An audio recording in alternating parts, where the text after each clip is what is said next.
Hi, I'm Terry Brock with terrybrock.com, reporting for business journals. In business, you want to get a competitive advantage.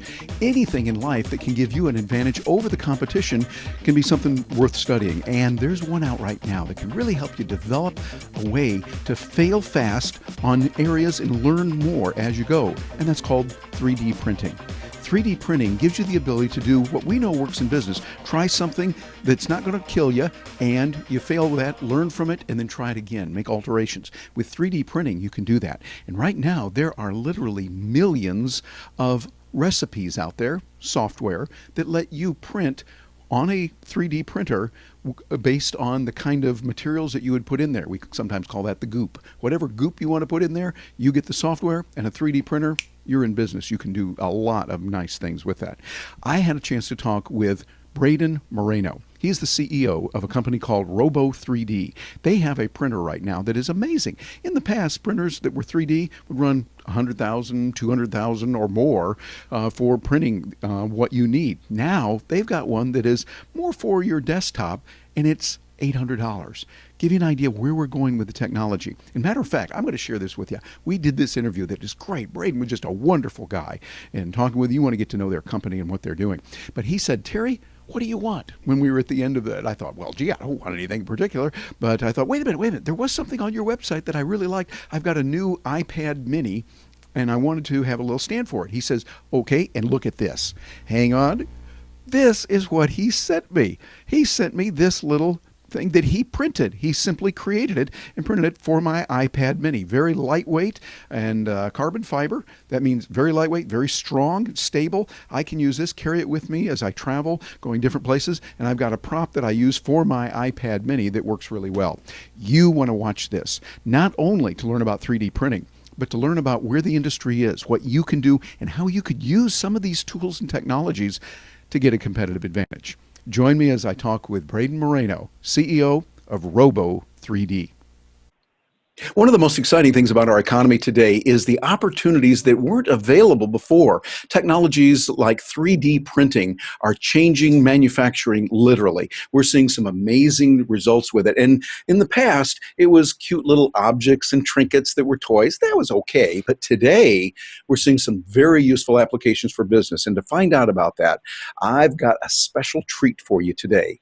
Braden Moreno is joining us. He is one of the CEOs of a company that is doing this right now, and they are making this happen in a really big way. The ROBO3D, that's R-O-B-O, all in caps 3D, and we're going to talk to him about their new R1 printer and other things. But Braden, thanks so much for joining us today.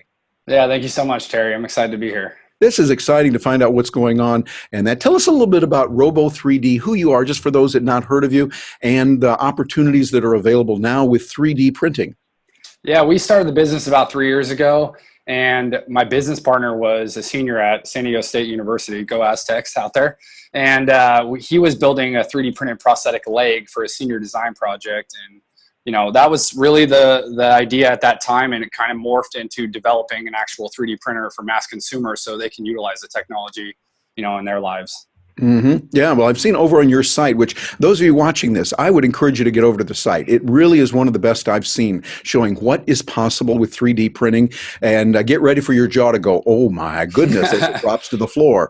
A lot of good things that are happening out there. And so we're seeing a lot on there. Braden, you get a chance to see a lot of things happening. What are some that stand out in your mind right now that are in that, oh my goodness, wow, that is incredible category?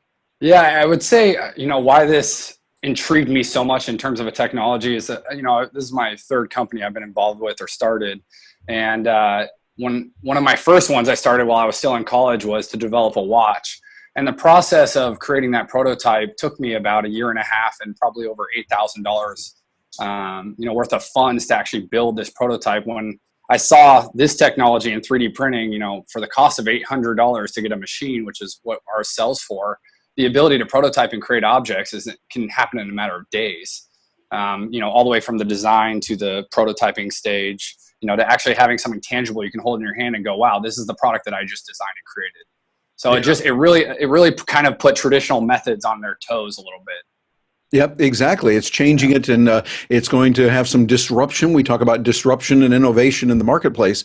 This is definitely doing it. We're seeing some examples that are amazing from your website. Are there any that come to mind to you? It's like, wow, so and so is doing this, or something that has really got your attention. Yeah, of course. So we've done a few success stories, and we're continuing to film these success stories from our customers, because that's what keeps us going every day, is to see what all our amazing customers are making with the product. A few that stand out. One of them that we did was, and this is a little bit different of an application, but he adopted a blind daughter, one of father that owns our 3D printer, and he used our 3D printer to actually take things in the real world that were too large for her to touch and feel and understand, and scale them down and print them out. So Nice. that was really cool. There was another guy that was an actual artist, and he had a former colleague that was part of an architectural firm. And there was a $50,000 modeling project for this new condominium complex. And he was able to use our 3D printer, print this entire condominium complex. It cost him about $450. And it was part of a $50,000 project that had about 800 pieces that he built. And I mean, this is like a 3-foot tall structure that he built on our 3D printer in pieces. It was just absolutely incredible. Very nice. I can see some real applications for that, and it seemed like using some of the photography that's out there, where we can get the 3D picture and then use that with there. Is that easy to do? Oh yeah, it's pretty easy to do. You know, it's more like, I guess right now on the lithopane side in terms of 2D imagery, turning it into something three-dimensional. We have, you know, another interesting field is we were talking to some people in the military about doing topographical mapping, which is cool. So when you talk about mobility, when you're creating these, now they still, when they go into areas of battle, they still use sand pits and draw on the sand in terms of battle formations and things like that. And we can actually create topographical maps based on geographical locations. So that's another cool application. You know, you print those out in a matter of a few hours, and you actually have a field with elevation changes that, you know, gives you a little bit better of a predictability when going into I guess a dangerous situation. Yeah, it would seem like that's going to be probably comparable to what pilots do with their simulation training. That Most definitely. that simulation really helps pilots to endure all kinds of things that could happen, and they're ready for it almost as if it had happened. It would be like soldiers going out in the field; they're able to see the topography that is as close as the real thing, and they can see it, have actually walked around on that. Yep, most definitely. Seems like it's all scaled appropriately. Really puts them in a scenario which is much more, I guess, real life than what they would be doing in a traditional method with a sand pit. Yeah, exactly. Well, now as we look at 3D printing, one of the things that struck me is it looks nice also, but it seems to take a little bit longer. Of course, we want things instantly. I mean, we are a generation that stares at the microwave and screams at it because it's too slow. Yeah. We want it fast. What kind of speeds are we looking at now, and what do you see changes happening so it'll be even faster, so that we can do it literally what is now taking a few days in a matter of a few hours or minutes? Yeah, so the technology we have now is called FDM. So it's in geeky terms, it's fused deposition modeling. So it's really like a plastic extruder, sort of like a accelerated hot glue gun that melts plastic and draws, you know, first in 2D, and then it moves up to create an object in layers. And so that's how you build this three-dimensional object. It is a fairly slower method for 3D printing. There's other applications that are much more expensive, but the speed is quicker. So what we're trying to do is accelerate those applications in the consumer market. So we are working with a couple of different technologies that will increase speed. But, you know, in terms of relativity, everything takes time, right? If I want to go and buy something, even going to the store now is just, you know, it's a process. You got to go to the store, you know, you got to wait in line, you buy something, you bring it home, this and that. I mean, this is really just, you press a button and you go and do whatever you want to do, and you come back and it's done. So even though it might take a couple of hours, it's very kind of set it and forget it, like those old rotisserie cookers that everyone remembers back in the day. So you really just, you press a button, you go do what you have to do, you come back and it's done, which is awesome. And I do a lot of printing when I'm sleeping, because I like nothing more than something working for me while I'm sleeping. Yeah, and then you wake up in the morning and go, wow, look at that. There it is. That's kind of nice. I think I'm anxious for the time when I can pick up a phone, or I can place an order there and Amazon delivers it by a drone right across town within a matter of an hour. Oh, yeah, that's going to happen for sure. But speed will definitely, and we are heavily working on how to increase speed. So most of the things take a couple hours. We would like to get at a couple minutes at some point in a consumer priced machine. Yeah, so I think that would be good. Yeah. Yeah, when we get that there, and when you look at what you've got, for instance, $800, that's very reasonable compared to the 50, 60, $100,000 3D printers that we were looking at before. Now we're doing a lot more. And another thing that we're looking at is we've heard and I've seen the videos of people who can 3D print a car. You Yeah. actually get in the car and drive it around, a 3D printed car, and over in China doing a lot with houses. How close are we before that becomes really the norm and we are now all printing our 3D cars? How long Yeah. do you I see think that it's, for that? I don't know if that's ever going to be like an at-home application. It's still going to be more of an industrial style application, something that you can maybe order as a service.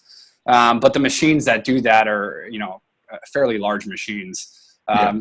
3D printing is really just a depositing system. So, we happen to deposit melted plastic that then hardens when it hits the surface, and you build upwards. But, the house's example is just really taking, instead of plastic loading it into your machine, you're loading cement into your machine and drawing in cement, if you will, and building a structure upwards. For the cars, it's a different material that they're loading into it and creating the car structure. So if you kind of keep it simple like that and just think of a world where you really are just depositing some material down and building things upwards, I mean, the possibilities really are endless. Yeah, I just don't know how, I think the ability to create custom cars and personalized cars in the future will happen, but it'll happen as a service, not as someone in their house or their garage building their own car. That makes sense. It would start with a service bureau, which, by the way, means open up a lot of opportunities. So there's Correct. someone who has, say, an engineering background, or they have a car background, and they know a little bit more about that, or they're willing to learn that. Yep. There's a wonderful opportunity for creating cars for others, creating homes, or really anything you want. How about helicopter? Yeah. Plane. Okay, and then there'll be other ramifications of, safety is always a factor, whether it's a car, a home, a helicopter, whatever, but we'll be able to do that. I see a lot moving forward with it, and some good things happen. Matter of fact, one of the things that we talked about before we started the recording here that I can see happening and like to let our readers and our viewers know about this is the idea of I could buy one of your printers. So I get one of your printers or somebody else that's got one, and I get the right kind of goop. I think there's the technical term for it. The goop, or whatever it is we're going to put in there, the plastic or wood or something that looks like that. And then what I really need is a bunch of recipes. Yeah. How do I create a chair? How would I create this folder, or how would I create this stand, or whatever it might be? I think you said there's some stores like that right now. Tell us about what's there and the possibilities for entrepreneurs that might want to get into that. Yeah, so I'll tell you a few things that are out there, and then a few things that we're doing to accelerate the content space is what we'll call it. Right now, there's a website out there called thingiverse.com, thingiverse.com. So that's a website you can go on. Anyone can go on right now. There's probably 1 million plus files on there that users have already created for free. So you just go on there, you press something in the search bar, you search for top items, and you find things that you can just 3D print at home. And there is so many things. I mean, I've searched the weirdest stuff on there, and someone has actually made it, uploaded it for free. I just able to download it instantly and print it out. So that's really cool, and that's growing heavily. I mean, there's thousands of files a day going on that site. So it's actively growing and will continue to grow. And when you talk about needing a new replacement part for your Whirlpool dryer, I mean, I think you'll be able to go on there and just type it in. Someone's already created it. You just download it and print it, because those needs are already happening for people that own 3D printers, and they're solving them very quickly. We are working on something similar that's called Makeable. We've been working on for quite a while now. That is going to be like the problem with the Thingiverse is that there's just so much content. It's not regulated at all. So you have to sift through quality a little bit and really find files that are easy to print, that don't have any issues. And some users may not put the best quality files out there. So what we're doing is creating a platform that's similar to that, but it's more user filtered. So, or crowd filtered, however you want to call it. So the people that actually go on there and they download files can vote that these files pretty much stay on the site, or upvote them, or put a star next to them, whatever it may be. So things that aren't as great will fall off the site and become irrelevant, and things that are will come up to the top. So users are only getting the highest quality content. Yeah, sounds like you're doing a lot of good crowd editing or crowd filtering there. As we know about the crowd funding and crowd sourcing, it's like you're getting the best of, like, all of us are working together. None of us is as smart as all of us. Yeah, and then one more thing I wanted to mention too is we're doing 3D print kits. So this is something that we're introducing to the market, where you can actually buy a box, and inside the box, so one of the ones we have now is a guitar kit. So it actually has all the hardware in the box. It has a little sheet in there that you just go to a website, you download all the files for this guitar, and you can build your own custom guitar. It has the instructions in there on how to build it with the hardware that's included. So it comes with kind of everything you need in this box, and then you just use your 3D printer to design and customize that guitar. And we're doing a whole line of those this year. So that's going to be really exciting. I think people are going to get Well, this is amazing because as I see it, I just keep being more amazed all the time, even though I know it. And I'm a journalist, I'm a professional speaker, and I see what's happening. But I go, this is an incredible time to be alive, because any object you look around, I'm just looking around here in my study, and all these had to be manufactured somewhere. Somehow somebody put them together, and now with the right substance, the right goop or whatever, and a 3D printer and the software that says, here's the recipe to do this one, put it in there, walk away, and in the morning, boom, I've got it. Or a day or two later, whatever it is. It sounds like amazing. It seems like there's a lot of opportunities there. What do you see if you were going to talk to a group of entrepreneurs, people that are looking for opportunities? What would you tell them they ought to look into today, given all that's happening now? So I guess 3D printing in terms of how it can help entrepreneurs. I think the whole term around entrepreneurs is becoming much more accessible right now because of technology. So before, when you had an idea, I told you about my watch idea earlier. It took me, it was my first business I started in college. It took me about a year and a half and $8,000 just to get my first prototype, and a lot of work and time. So that barrier to entry for most people, they wouldn't get to that point. And I think with access to 3D printing, and now you have ideas to build products, it just makes it much more quicker to go, okay, I have something tangible and this is actually my product, and then go and, do the things like crowdfunding to actually try and prove if people are interested in buying your product. So I think we're going to see a whole new generation of entrepreneurs, which is very exciting.